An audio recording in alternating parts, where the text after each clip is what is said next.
Jumpa lagi dengan saya, Mr. Sorchan, di dalam channel pengembangan kepribadian atau mentoring self improvement.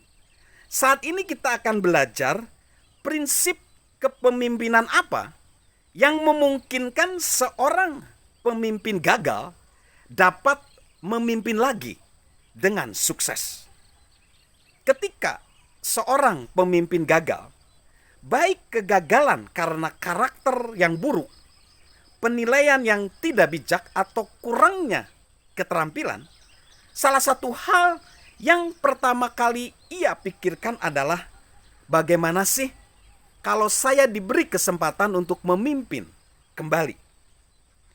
Jadi saya pikir itu adalah alamiah, karena pemimpin yang berjiwa kepemimpinan tentunya senang memimpin. Namun ada satu hal yang harus diperhatikan. Mereka harus berhenti sejenak dan mengambil waktu untuk membereskan masalah yang mereka hadapi. Jangan langsung memimpin lagi. Karena jika mereka tidak mengambil waktu untuk membereskan masalah, berhenti sejenak, takutnya dikhawatirkan mereka akan melakukan kesalahan yang sama. Nah, jika kita pernah gagal sebagai pemimpin dan kehilangan posisi, pertimbangkan hal-hal berikut untuk mencoba memimpin lagi. 1. Evaluasi. Apa yang salah dengan kita?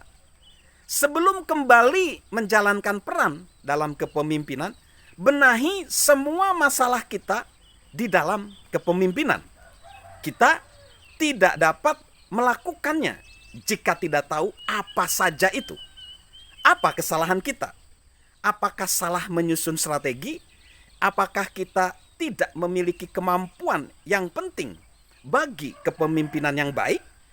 Apakah masalah kita berasal dari ketidakmampuan memimpin diri kita sendiri? Yang terakhir adalah masalah yang paling jamak, yang paling lazim dialami oleh pemimpin gagal. Karena masalah itulah sebenarnya yang paling sulit disadari. Jika kita ragu apa yang salah dari diri kita sendiri, bicaralah dengan orang lain yang bisa melihatnya dan mintalah masukan dari mereka. Yang kedua, kekuatan emosional. Mampukah kita kembali pulih? Jadi sungguh sangat percaya, guys, sahabat Mr. Sorchan, kita semua sebenarnya perlu belajar mengubah kegagalan menjadi batu loncatan. Dan sebenarnya semua orang bisa. Namun dibutuhkan kekuatan emosional untuk itu. Jika gagal, kita harus bisa menghadapi kegagalan tersebut, mengakuinya, dan mengolahnya secara emosional. Kita juga butuh memulihkan diri dan membangun ulang kekuatan emosi kita, serta keuletan sebelum berusaha memimpin orang lain lagi. Jika tidak, kemungkinan besar kita akan mengulangi kesalahan yang sama. Apalagi bila karakter dan kemampuan memimpin diri sendiri adalah akar dari masalah kita di masa lalu. Lalu yang ketiga, perubahan perlahan. Perubahan perlahan.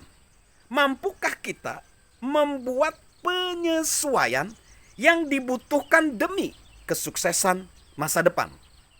Proses di sini. Setelah mengetahui kesalahan kita, menghimpun kembali kekuatan emosional kita, masih banyak hal yang perlu dibereskan dalam diri kita. Kita mungkin butuh rencana pertumbuhan pribadi, termasuk membaca buku, menghadiri konferensi. Mungkin kita perlu mengatasi masalah karakter dengan mengikuti sesi konseling. Mungkin kita butuh menemukan seorang mentor. Mungkin kita perlu melanjutkan studi. Mungkin kita butuh tanggung jawab yang lebih besar. Kita harus mencari tahu, ya, dan membuat penyesuaian yang diperlukan. Jadi, jika kita tidak mampu dan tidak bersedia melakukannya, mungkin kita harus mundur dari kepemimpinan. Nah, sahabat Mr. Sorchan, begitu selesai membenahi diri, masih banyak yang perlu kita lakukan dalam bekerja sama dengan anggota tim. Kita perlu meraih respek dan membangun kembali kepercayaan tim. Proses membangun rasa percaya dimulai dari mengutarakan kelemahan, ketidaksempurnaan, dan kesalahan kita dengan jujur. Pemimpin tidak harus sempurna, namun ia harus jujur. Jika kita memahami sisi manusia kita, mampu belajar dan menerimanya, dan terbuka tentang hal tersebut, kita siap meminta pengampunan dari orang lain. Dari situlah proses kepercayaan bermula. Banyak orang tidak akan percaya sebelum kita meminta maaf. Yang lain tidak akan serta-merta langsung percaya. Tapi jika kita jujur dan rendah hati dalam memandang kegagalan, meminta maaf, berusaha menebus kesalahan, dan menunjukkan kesediaan berubah, kita akan melakukan apa yang kita bisa untuk bergerak maju. Kita tidak bisa memaksa orang lain untuk mengampuni kita dan mempercayai kita lagi. Kita hanya bisa berjuang dalam batas kemampuan kita untuk dipercaya lagi oleh anggota tim.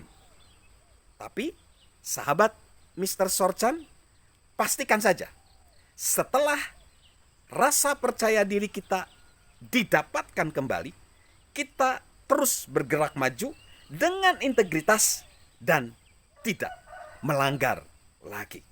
Salam untuk terus menggali jiwa kepemimpinan di dalam diri kita. Salam sukses luar biasa dan tentunya salam sehat selalu dari saya, Mr. Sorchan.